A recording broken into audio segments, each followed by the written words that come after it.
کسی نے کہا تھا کہ مقرر گرچہ سحر آمیز باشد طبیعت را ملال انگیز باشد. جو چیز بار بار بیان کی جائے اس میں جادو کا اثر بھی ہو تو پھر بھی وہ طبیعتوں پر بوجھ بنتی ہے. لیکن یہ تو کہیں مجھ سے بہتر انداز سے کسی چیز کو بیان کر چکے ہوں گے. تو اگر کوئی ایسی بات آ جائے تو مجھے آپ معاف کر دینا. اور دوسرا میں کوشش کروں گا کہ بات مختصر ہی ہو چونکہ آگے بھی کہیں بڑھنا ہے. عزیزم جناب حیدری صاحب نے آپ کو بتایا کہ اس کے موقع پہ یہ ہم نے احباب سے عہد کیا تھا کہ ہم یہاں باقاعدہ درس نظامی کا سلسلہ شروع کرنے جا رہے ہیں. تو میں سمجھتا ہوں کہ اس شخص کی روح کتنی خوش ہوتی ہوگی کہ جن ارمانوں کے ساتھ، جن تمناؤں کے ساتھ، جن جذبات کے ساتھ مرحوم خالد صاحب نے اس درس گاہ کا سنگ بنیاد رکھا تھا. اور عمومی طور پہ ہم نے تو یہ دیکھا ہے کہ بڑے بڑے علماء کے بعد مراکز اجڑ جاتے ہیں اور ایک نعت خواں کے بعد جو ہے اس کا مرکز عروج کی سیڑھیاں چڑھ رہا ہے.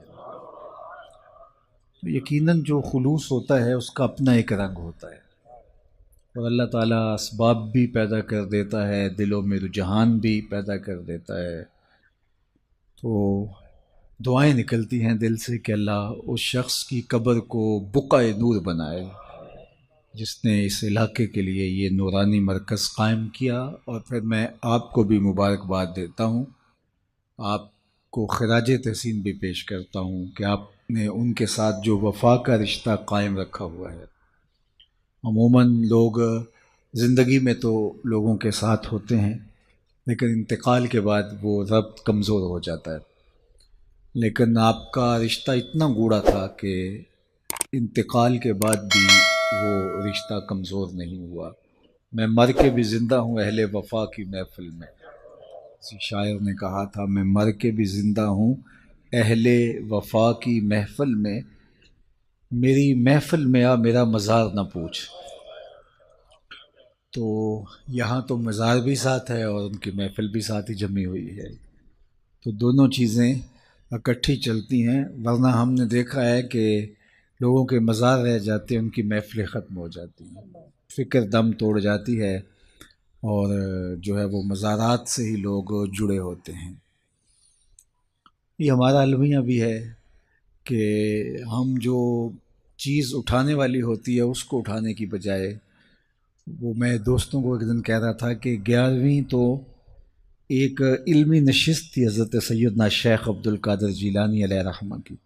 آپ دور و نزدیک سے لوگ آتے اور ظاہر ہے اتنا لمبا سفر کر کے آئے ہیں تو پھر ان کی جسم کی ضرورت بھی ہے، بھوک بھی لگتی ہے، تو اس کے لیے لنگر کا بھی انتظام کر دیا گیا. لنگر کا انتظام تو ضمناً کیا گیا، اصل تو علمی مجلس تھی لیکن وہ لنگر رہ گیا اور جو اصل تھی وہ ہم نے اس کو اڑا دیا. تو یہ مزاج ہوتا ہے ہمارا. یہ لوگ عمرے سے واپس آتے ہیں، حج سے واپس آتے ہیں، تو واپس آ کے وہ وہاں کی باتیں سناتے ہیں تو مجھے بعض کا بڑا ہوتا ہے. میں دوستوں کہتا ہوں کہ بس اپنا اپنا ظرف ہوتا ہے. تو آ کے وہ سنا رہے ہوتے ہیں کہ بس وہ مدینہ شریف میں بیٹھا ہوا تھا، میرے دل میں آیا کہ بریانی ملے تو ایک آدمی بریانی لے کے آ گیا. میرے دل میں آیا کہ کوئی جو ہے وہ مجھے پائے مل جائیں، تو وہاں تو لجپال ہیں اور بس یہ دل میں آنے کی دیر تھی تو ایک صاحب آئے کہ آپ سب پائے کھانے، تو میں ان کے ساتھ چلا گیا اور ماشاءاللہ اتنے پائے. اور یہ مجھے اس سے کوئی اعتراض نہیں ہے، کوئی پائے کھائے تو مجھے کیا نقصان ہے اور مجھے کوئی اس سے غصہ بھی نہیں ہے. اور دوسرا سرکار کی در سے دنیا اور دین دونوں نعمتیں ملتی ہیں، لیکن مجھے افسوس ہے کہ وہاں بھی پائے ہی کھانے گئے تھے، وہاں بھی جو ہے وہ زردے متنجن اور بریانیوں کی تلاش میں گئے تھے. وہاں تو کچھ اور لینا چاہیے تھا آپ کو، وہاں تو کچھ اور ڈھونڈنا چاہیے تھا. آہ اے ناداں تو ہی چند کلیوں پر کنات کر گیا، ورنہ گلشن میں علاج تنگی داماں بھی تھا. وہاں تو درد دل مانگنا چاہیے تھا، وہاں تو کچھ اور طلب، وہاں تو تہجد کے سجدے مانگنے چاہیے تھے. وہاں تو علم کے اجالے مانگنے چاہیے تھے، وہاں تو امت کا عروج مانگنا چاہیے تھا، لیکن ہم وہاں جا کر کے بھی بریانی مانگ رہے ہوتے ہیں، وہاں جا کے بھی ہم یہ مانگ رہے ہوتے ہیں۔ تو چونکہ ہمارا ظرف یہ جو ظرف ہوگا اس کے مطابق ہی ہم طلب کریں گے، تو ہمارا تو ظرف بھی بہت چھوٹا ہے۔ تو میں سمجھتا ہوں کہ اگر کہیں ظرف بھی مل جائے، کہیں شعور بھی مل جائے، عمل کی منزل تو بعد میں آتی ہے، وہ بھی بہت بڑی دولت ہے۔ آج کل ہم شعوری فقدان کا شکار ہیں، علمی فقدان کا شکار ہیں، ہم فکری طور پہ انتہائی جو ہے وہ پسماندہ ہو گئے ہیں، اور قومیں کبھی بھی اٹھ نہیں سکتی جب تک وہ فکری طور پہ بلند نہیں ہوتی۔ قوموں کی نہضت، قوموں کی نشت، اس کی بنیادی علم ہے۔ اور اگر آپ مجھ سے پوچھیں کہ اسلام کا کوئی دوسرا نام، تو میں کہوں گا اس دین کا دوسرا نام دین علم ہے۔ اسلام کا اگر کوئی دوسرا نام مجھے پوچھنا چاہیں تو وہ دین علم ہے۔ حضور علم کی تحریک لے کر آئے تھے، اور آغاز ہی اقرا سے ہوتا ہے اس دین کا، اور ہمیں پڑھنے پڑھانے کی تلقین کی گئی ہے، اور انسانی شرف کا سبب بھی علم ہے۔ اپنے مشارکات سے یہ جو ممتاز ہے، مناطقہ کہتے ہیں نطق ہے جو اس کو دیگر مشارکات سے ممتاز کرتا ہے۔ اعلیٰ حضرت سے پوچھا گیا تو فرمایا کہ انسان کے لیے جو فصل ممیز ہے وہ نطق نہیں، علم ہے۔ علم نے اس کو دیگر مشارکات سے ممتاز کیا، حتیٰ کہ فرشتوں سے بھی ممتاز کر دیا۔ آدم علیہ السلام کا تفوق جب ثابت کیا تو بوجہ علم ثابت کیا نا۔ جب فرشتوں نے کہا نحنو نسبح بحمدک ونقدس لک، ہم تیری تسبیح کے ترانے پڑھتے ہیں، تیری تقدیس کے گیت گاتے ہیں، اپنی وفاداری بیان کی، اللہ کی عبادت کا جو ان کا ذوق تھا اس کو بیان کیا، لیکن اللہ نے کیا کہا؟ جو میں جانتا ہوں وہ تم نہیں جانتے۔ اور پھر کیا ہوا؟ وَعَلَّمَ آدَمَ الْأَسْمَاءَ كُلَّهَا، آدم علیہ السلام کو مختلف اشیاء کے نام سکھائے، اور پھر وہ چیزیں پیش کی فرشتوں کے سامنے کہ ان چیزوں کے نام بتاؤ۔ وہ نہیں جانتے تھے، تو کہا کہ اے آدم تم ان چیزوں کے نام بتاؤ۔ تو جب انہوں نے بتائے تو کہا میں نے کہا تھا میں زمین و آسمان کی پوشیدہ چیزوں کو جانتا ہوں۔ اور پھر ان کے لیے سجدے کا حکم ہوا کہ اب تعظیماً ان کے آگے اپنا سر جھکاؤ، اپنی جبین نیاز کو ان کے سامنے جھکاؤ، یا انہنا جو بھی علماء نے لکھا۔ تو ان کے لیے جو ہے وہ تم اپنے آپ کو جو ہے وہ عجز کے طور پہ پیش کرو، اور ان کا تفوق جو ہے تمہارے اوپر ثابت ہو گیا۔ کس وجہ سے؟ بوجہ علم۔ جن چیزوں کے نام فرشتے نہیں جانتے تھے ان چیزوں کے نام جناب آدم علیہ السلام جانتے تھے۔ تو آدم کا تفوق فرشتوں سے جو ہوا وہ بوجہ علم ہوا۔ تو پھر علم ممتاز کرتا ہے۔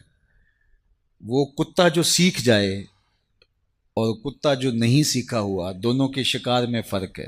ایک کا لایا ہوا مردار ہے اور دوسرے کا لایا ہوا جو ہے وہ طیب ہے۔ کتا سیکھ جائے تو ممتاز ہو جاتا ہے، تو انسان کتنا ممتاز ہوگا وہ سیکھ جائے۔ تو یہ سیکھنا ہی ہمارے لیے عزت کا سبب ہے، ہمارے لیے یہی وقار کی علامت ہے۔ امام فخر بن رازی نے لکھا کہ وہ چیونٹی جس نے کہا تھا جلدی جلدی اپنے بلوں میں داخل ہو جاؤ، کہیں پیغمبر کا لشکر جو ہے وہ تمہیں اپنے پاؤں تلے کچل نہ دے، عدم آگہی کی وجہ سے، یعنی ان کا التفات نہ ہو، توجہ نہ ہو، اور وہ تمہیں اپنے پاؤں تلے رون ڈالے۔ یہ چیونٹی نے کہا۔ 3 فرسخ دور ابھی لشکر تھا، اور چیونٹی نے پہلے سے ہی اس کو محسوس کیا اور اپنی ہمجولیوں سے کہا۔ اللہ اکبر! حضرت سلیمان علیہ السلام نے اس بات کو سنا، فتبسم ضاحکا من قولہا، اور اس کو سن کے مسکرا بھی پڑے۔ پیغمبر کے حواس کو اپنے حواس پہ قیاس کرنے کی کبھی بھی بدکاری نہیں کرنی چاہیے۔ اللہ نے جو پیغمبروں کو شان دی ہے وہ الگ ہے۔ ہمارے کان کے پردے پہ بھی چیونٹی رکھ دی جائے تو ہم نہ سمجھ پائیں کہ وہ کیا بول رہی ہے۔ 3 فرسخ دور، 9 میل بنتا ہے، 14-15 کلومیٹر بنتا ہے، اتنی دور سے چیونٹی نے کہا کہ جلدی جلدی اپنی بلوں میں داخل ہو جاؤ، اللہ کے نبی کا لشکر بے خبری میں کہیں تمہیں کچل نہ ڈالے۔ تو اس بات کو حضرت سلیمان نے اتنے فاصلے سے سن لیا، اور ماہرین سے پوچھیں کہ چیونٹی کے منہ میں زبان نہیں ہوتی تو پھر وہ بات کیسے کرتی ہے؟ یا تو یہ کہ وہ منہ سے منہ لگا کے اپنے لعاب کو جوڑتی ہے تو اس سے ڈیٹا ٹرانسفر ہوتا ہے، یا پھر جو ہے وہ اپنے سامنے والی دو ٹانگوں کو جو مہین سے بال ہوتے ہیں ان کو رگڑتی آپس میں، اور اس سے جو آواز پیدا ہوتی ہے اس سے اپنی ہم جولی کو کوئی میسج دے رہی ہوتی ہے۔ پیغمبر کی شان یہ ہے کہ 3 فرسخ دور سے چیونٹی کے مہین سے باریک سے 2 بالوں کے رگڑنے سے جو آواز پیدا ہو اس کو اتنی مسافت سے سن بھی لیتا ہے، اس سے جو مفہوم نکلتا ہے اس کو سمجھ بھی لیتا ہے۔ اور یہ اس نبی کی شان ہے جو مسجد اقصیٰ میں مقتدی بن کے تیرے نبی کے پیچھے کھڑا تھا۔ جب مقتدی کی یہ شان ہے تو مقتدا کی شان کا عالم کیا ہوگا، ان کی عظمتوں کا عالم کیا ہوگا۔ تو کبھی بھی یہ بدکاری نہیں کرنی چاہیے کہ پیغمبر کے حواس کو اپنے حواس پہ قیاس کر لیا جائے۔ اللہ نے ان کو جو شانیں دی ہیں وہ وراء الورا ہیں۔ انی ارا ما لا ترون و اسمع ما لا تسمعون، میرے اور آپ کے آقا و مولا نے ارشاد فرمایا جو میں سنتا ہوں وہ تم نہیں سنتے، اور جو میں دیکھتا ہوں وہ تم نہیں دیکھتے۔ میرے والد گرامی فرمایا کرتے تھے نبی کی تو شان ہی نرالی ہے۔ صحیح ترمذی میں روایت ہے، اور امام ترمذی کا چونکہ طریق ہے وہ اس کا درجہ بھی بیان کرتے ہیں، اور کہا ھذا حدیث حسن صحیح، یہ حدیث حسن بھی ہے صحیح بھی ہے۔ اور وہ حدیث کیا ہے کہ جب میاں بیوی گھر میں الجھ پڑتے ہیں اور بیوی کہتی ہے جب سے تیرے گھر میں آئی ہوں میں نے تو سکھ دیکھا ہی نہیں، تو اس لڑائی کو جنت سے جو ہے وہ حور جو اس مرد صالح مومن کی بننے والی بیوی ہے دیکھ رہی ہوتی ہے، اور اس لڑائی کو سن رہی ہوتی ہے، اور کیا کہتی ہے قاتلک اللہ، تیری خرابی ہو، یہ تو چند دن تیرے پاس ہے، یہ تو میرا شوہر ہے۔ تو میرے بزرگ فرمایا کرتے تھے حور کہاں سے دیکھتی ہے؟ جنت سے، اور جنت کہاں ہے؟ سدرۃ المنتہا کے پاس۔ سدرۃ المنتہا کے پاس سے جنت سے حور دیکھتی بھی ہے، سنتی بھی ہے، جواب بھی دیتی ہے۔ اور حور کون ہے؟ میرے نبی کے غلام کی بننے والی بیوی ہے، منگیتر ہے ابھی، یہ اس کی سماعتوں کا عالم ہے یارو، مدینہ تو دور ہی نہیں ہے۔ انی ارا ما لا ترون و اسمع ما لا تسمعون، جو میں دیکھتا ہوں وہ تم نہیں دیکھ پاتے، اور جو میں سنتا ہوں وہ تم نہیں سن پاتے۔ اللہ اکبر۔ حضور صلاۃ الاستسقاء پڑھانے لگے نا تو ہاتھ حضور نے آگے بڑھا لیا، پھر پیچھے کھینچ لیا، سلام پھرا تو پوچھا گیا حضور آپ نے ہاتھ آگے بڑھایا تھا پھر کھینچ لیا، کہا جنت میں کھجوروں کا ایک خوشہ لٹک رہا تھا، میں تمہارے لیے توڑنے لگا، اور اگر توڑ لیتا تم قیامت تک کھاتے رہتے ختم نہ ہوتا، پھر میں نے چھوڑ دیا، میں نے کہا نہیں قیامت کو ہی صحیح۔ حضور کھڑے کہاں ہیں؟ مدینہ المنورہ میں، اور ہاتھ کہاں پہنچا؟ جنت میں، اور جنت کہاں ہے؟ سدرۃ المنتہا کے پاس۔ میں اور آپ ہاتھ اٹھائیں تو ہمارا ہاتھ 3 فٹ پہنچتا ہے، ہاں نظر پہلے آسمان کے دوسرے آسمان کے ستارے بھی دیکھ لیتی ہے، میرا ہاتھ 3 فٹ تک پہنچتا ہے، نظر تیسرے آسمان تک پہنچتی ہے، اور جس کا ہاتھ جنت تک پہنچتا ہے اس کی نگاہ کہاں تک پہنچتی ہے؟ اس کی نگاہوں کا عالم کیا ہو؟ تو کہا جلدی جلدی اپنی بلوں میں داخل ہو جاؤ، اللہ کے پیغمبر کا لشکر تمہیں کہیں بے خبری میں کچھ چلنا دے۔ تو اس پر حضرت سلیمان مسکرائے۔ اللہ اکبر۔ تو امام فخر الدین رازی علیہ رحمہ فرماتے ہیں کہ اس چیوٹی کو اس بات کا علم تھا کہ پیغمبر کی صحبت پانے والا لشکر جان بوجھ کر ننھی جان کو بھی ضائع نہیں کر سکتا، اس لیے اس نے کہا کہیں بے خبری میں نہ ماری جاؤ، کہیں بے خبری میں نہ کچلی جاؤ۔ تو یہ چیونٹی کو بھی علم تھا، اس علم کی وجہ سے قیامت تک آنے والی چیونٹیوں کا اس چیونٹی کو سردار بنا دیا گیا، یہ شعور رکھنے کی وجہ سے کہ پیغمبر کی صحبت میں بیٹھنے والا لشکر جان بوجھ کے ننھی جان کو بھی ضائع نہیں کر سکتا۔ اللہ اکبر۔ یہ ادراک، یہ شعور ایک چیونٹی بھی رکھ سکتی ہے، لیکن ایک تنظیم کے قائد کو کیوں نہیں پتا؟ یہ تو ایک چیونٹی کو بھی علم ہے۔ انسانی وجود کے ساتھ بم باندھ کر کے انسانوں کے انبوب میں گھس جایا جاتا ہے، اور پھر وہ بم پھٹتا ہے اور چھوٹے چھوٹے بچوں کی بدن کی بوٹیاں دیواروں سے چپک جاتی ہیں، اور تنظیم کا قائد سینے پہ ہاتھ رکھ کے کہتا ہے کہ جناب یہ کارنامہ ہماری تنظیم کا ہے۔ میاں ایک چیونٹی کو بھی شعور ہے کہ نبی کی تربیت میں رہنے والا لشکر جان بوجھ کے ننھی جان کو بھی ضائع نہیں کر سکتا، اور جو انسانوں کے انبوہ میں گھس جاتے ہیں اور خود کش بمبار حملے کرتے ہیں وہ کسی شیطان کا لشکر تو ہو سکتا ہے، پیغمبر کا لشکر نہیں ہو سکتا۔ یہ ادراک چیونٹی کو بھی ہے۔ تو اس چیونٹی کو جو شعور کی وجہ سے، اس علم کی وجہ سے فضیلت دی گئی، عظمت دی گئی، اللہ اکبر، قرآن میں اس کے نام سے ایک سورت ہے، سورہ النمل، اللہ اکبر۔ تو وہ علم ہے جس نے اس کو ممتاز کیا۔ تو علم ممتاز کرتا ہے، علم شرف کا سبب ہے، علم عظمتوں کا حوالہ ہے، علم جو ہے وہ رفتوں کا جو ہے وہ علم ہے۔ اس لیے ہمیں علم حاصل کرنے کی ترغیب دی گئی ہے۔ علماء نے کہا، فقہا نے، کہ اگر کسی شخص کو یہ پتہ چلے کہ اس کی زندگی بہت تھوڑی رہ گئی ہے، آج کل وہ ڈاکٹر بتا دیتے ہیں کہ یہ 4تھے سٹیج پہ کینسر چلا گیا ہے، تو اب آپ کے پاس بہت تھوڑا وقت رہ گیا ہے، اس تھوڑے وقت کی قدردانی کیجیے۔ چاہے اللہ تو لمبی زندگی بھی دے سکتا ہے، بیماری کو کافور بھی کر سکتا ہے، لیکن ظاہری اسباب یہی بتاتے ہیں۔ میں آپ کو اس ضمن میں مجھے ایک بات یاد آ گئی، میرے اس موضوع سے تو جڑی نہیں لیکن شعور کی بات ہے، آپ کو میں ضرور وہ بتانا چاہوں گا۔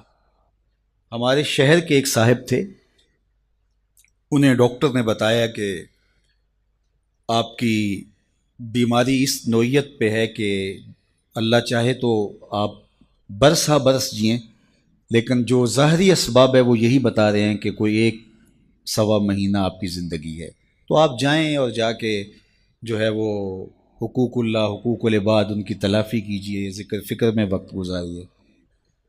تو وہ مجھے ملنے آئے اور مجھے کہنے لگے کہ مجھے ویسے کوئی تکلیف نہیں ہے، اور ڈاکٹر نے مجھے یہ کہا ہے، اور فلاں ہاسپٹل کے ڈاکٹر نے کہا ہے، لیکن پھر بھی میں چاہتا ہوں کہ کسی اور کو بھی دکھلا دوں۔ تو ایک بڑا اچھا ڈاکٹر تھا میرے ملنے والا، میں نے کہا آپ اس سے مل لیجئے۔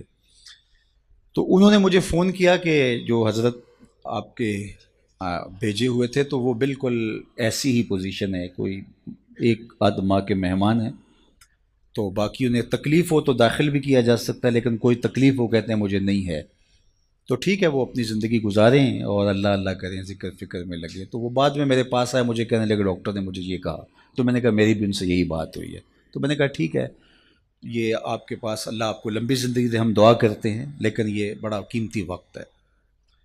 جو بات آپ کو میں بتانے لگا ہوں وہ یہ کہ وہ کسی اور صاحب سے ملے، آپ ان صاحب کو بھی جانتے ہیں، جن کا میں ذکر کر رہا ہوں ان کو آپ صرف علماء جانتے ہوں گے، باقی نہیں جانتے، لیکن جس کا میں ذکر کرنے لگا ہوں اس کو آپ سارے جانتے ہیں، وہ بھی ایک عالم دین ہے۔ انہوں نے کہا کہ آپ فلاں جگہ پہ چلے جائیں، فلاں صاحب دم کرتے ہیں تو اس سے آپ کو آفاقہ ہو جائے گا۔ تو میں ان کو، میرے وہ بڑے ملنے والے ہیں تو میں ان کو فون کر دیتا ہوں۔ تو وہ صاحب وہاں چلے گئے اور انہوں نے جا کے جب اسپیشل ٹائم دیا اور انہوں نے جو ہے وہ کہا کہ ڈاکٹر جھوٹ بولتے ہیں، آپ بالکل ٹھیک ہو جائیں گے، بڑا ان کو جو ہے وہ تسلی دی اور ساتھ دم شم بھی کیا۔ جب وہ واپس آ رہے تھے تو بہت زیادہ خوش تھے، چونکہ ایک تو بیماری تھی، پھر ڈاکٹرز نے کہا تھا 1 مہینہ 1.25 مہینہ آپ کے پاس ہے، تو اب یہ مجھ سے پوچھا تو میں نے بھی کہا، دوسرے ڈاکٹر سے سیکنڈ اوپینین لیا تو اس نے بھی یہی کہا، لیکن یہ پہلا شخص تھا جس نے ان کو ریلیکس کر دیا، بالکل آپ پریشان نہ ہوں، ختم۔ اب وہ واقعی وہ ان کو لگا کہ میں تو، چونکہ ایک بوجھ تھا نا، نفسیاتی بوجھ، وہ اتر گیا۔ وہ گئے تو وہ پورے 8 دن جس نے مصلی بچھا کے اللہ اللہ کرنی تھی وہ اس کی تعریف کرتا رہا، کتنا اچھا ہے، کتنا فیض ہے، اتنا ہجوم تھا، پورے 8 دن بعد پھر حاضری تھی، پھر گیا اور پھر کہا کیا کیسا ہے، انہوں نے کہا جو بڑا فرق ہے، انہوں نے کہا آپ بالکل ٹھیک ہو جائیں گے، پھر دوسرا دم ڈال دیا۔ تو اگلے 8 دن بھی وہ اس کی تعریف کرتے رہے، پھر اگلے ہفتے گئے، چوتھے ہفتے واپس آ رہے تھے، راہ والی طبیعت خراب ہوئی، پھر ان کا انتقال ہو گیا۔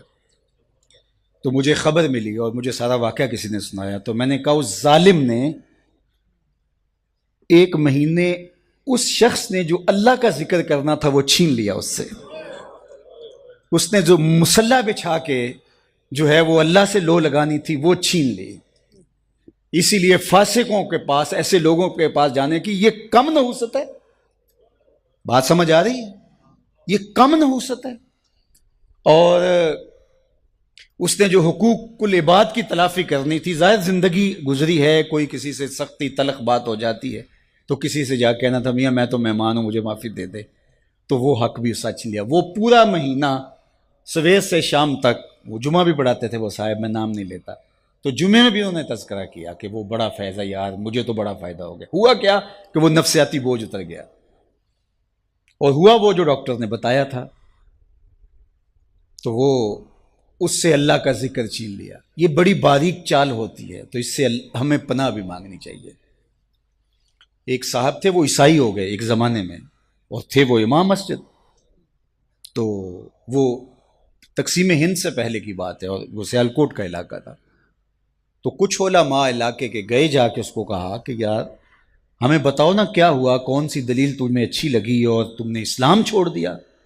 تو اس نے کہا کہ میں ایک دن فجر کی نماز پڑھانے کے لیے آیا، سخت جھاڑے کا موسم، تو اس زمانے میں وہ ہیٹر شیٹر تو مسجدوں میں ہوتے نہیں تھے، تو بڑی مشکل سے وضو کیا تھا، کنویں پہ جا کے پانی نکالا، وضو کیا، اور میں جو ہے وہ ٹیک لگائے ایسے تھا تو میری آنکھ لگ گئی، ادھر اقامت ہو گئی. تو اب اگر میں وضو کرنے جاؤں تو ویسے نفس بھی نہیں مان رہا تھا، اور نمازیوں کا اپنا پریشر ہوتا ہے، تو میں اٹھا اور نماز پڑھا دی. لیکن میرے دل میں بڑا ڈر لگا کہ میں نے مصلی رسول کی توہین کی ہے تو مجھے میرے اوپر کوئی عذاب آئے گا. لیکن سارا دن گزر گیا، کوئی عذاب نہیں آیا. پھر اگلے دن، اس سے اگلے دن، پھر آہستہ آہستہ میرا یہ معمول ہونے لگا کہ میں ایسی نماز پڑھا دیتا.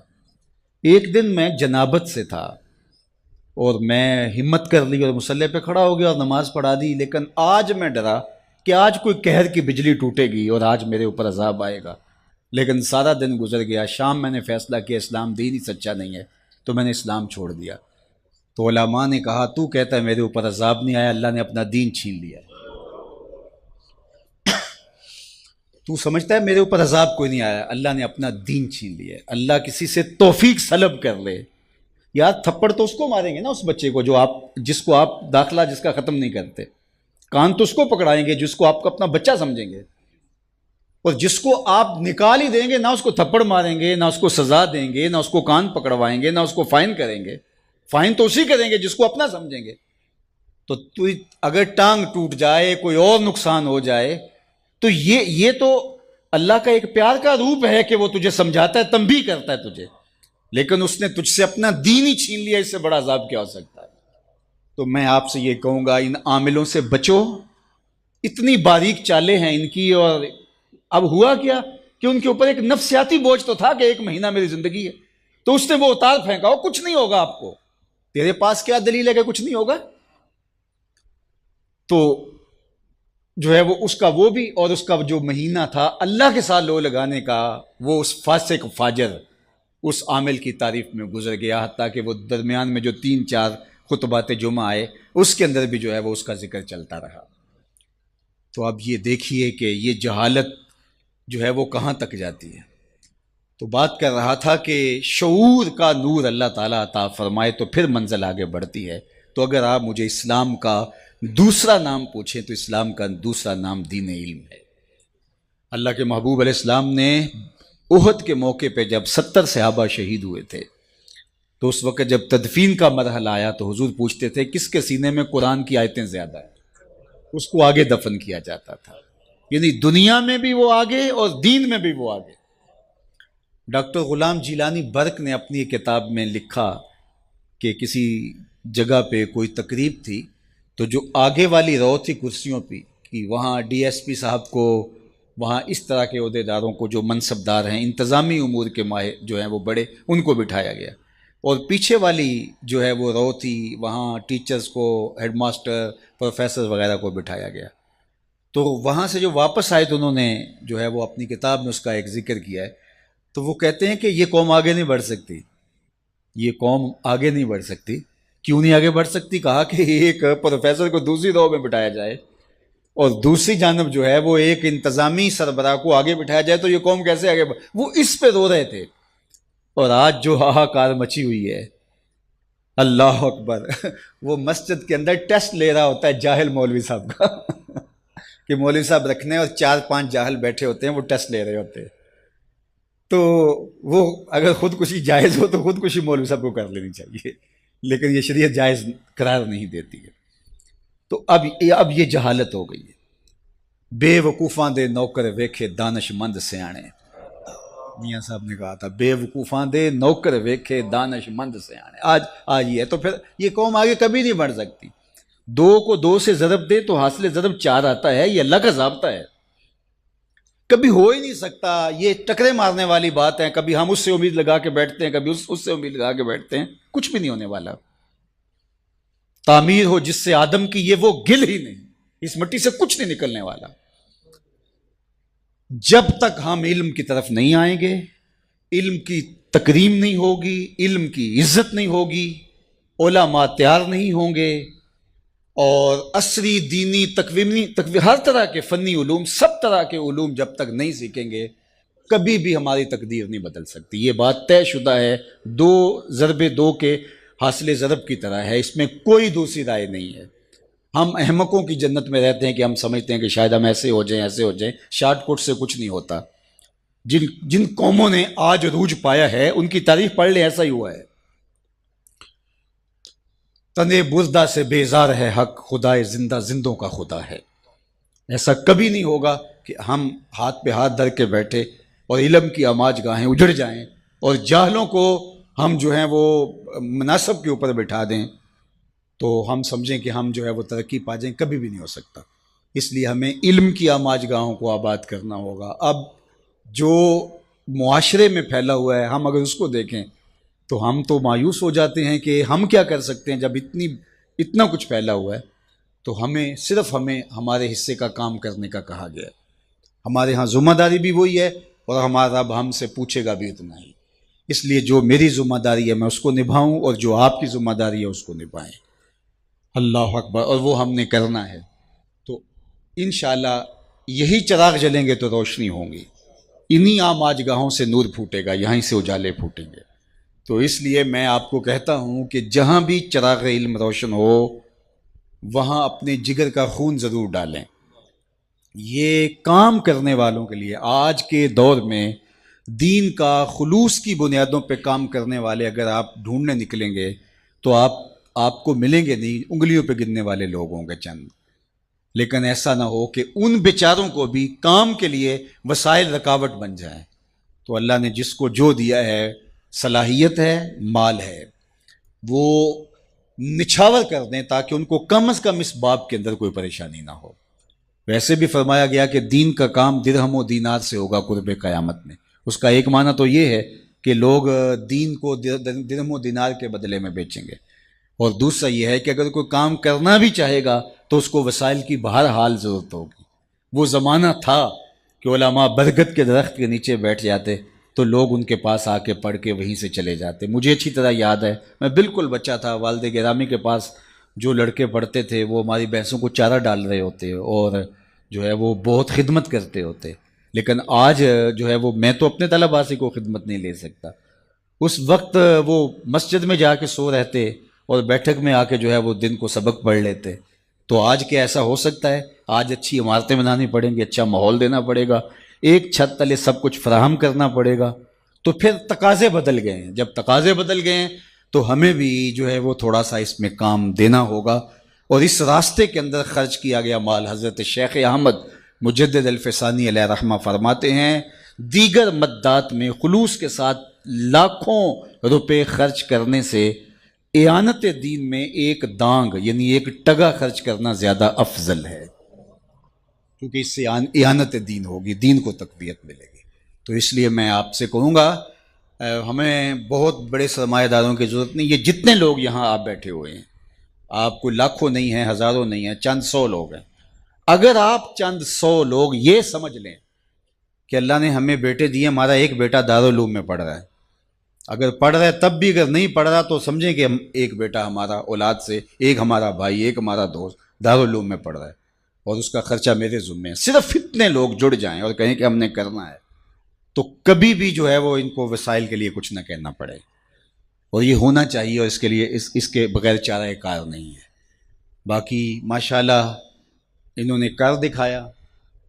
میں تو جاتا ہوں تو بڑے بڑے مزار دیکھ کر کے بعض کا طبیعت ہوتی ہے کہ جو ہے وہ اتنے مزار بنانے کی کیا ضرورت تھی، جامعہ بنایا جاتا. لیکن یہاں مزار دیکھ کے مجھے دکھ اس لیے نہیں ہوا کہ جامعہ اس سے پہلے بن چکا تھا. تو لہٰذا ان لوگوں کا حق ہے کہ جو ہے وہ ان کو اعزاز و تکریم دی جائے اور ان کی عزت افزائی کی جائے. تو اللہ اس مسجد کو، اس دارالعلوم کو آباد رکھے، اور خالد مرحوم رحمۃ اللہ تعالیٰ علیہ کی قبر کو بقع نور بنائے. ان کے جو رفقائے کار ہیں، محترم حیدری صاحب ہیں اور دیگر، اللہ تعالیٰ ان کو ان کے مشن پر گامزن رکھے، اور یہ جو سلسلہ نور شروع کیا ہے اللہ تعالیٰ اس کے لیے خزانہ غیب سے وسائل بھی دے، اور اللہ تعالیٰ جل شانہ یہاں خوبصورت تعلیمی نظم کی صورت عملی طور پہ ہمیں نظر بھی آئے. اللہ اپنی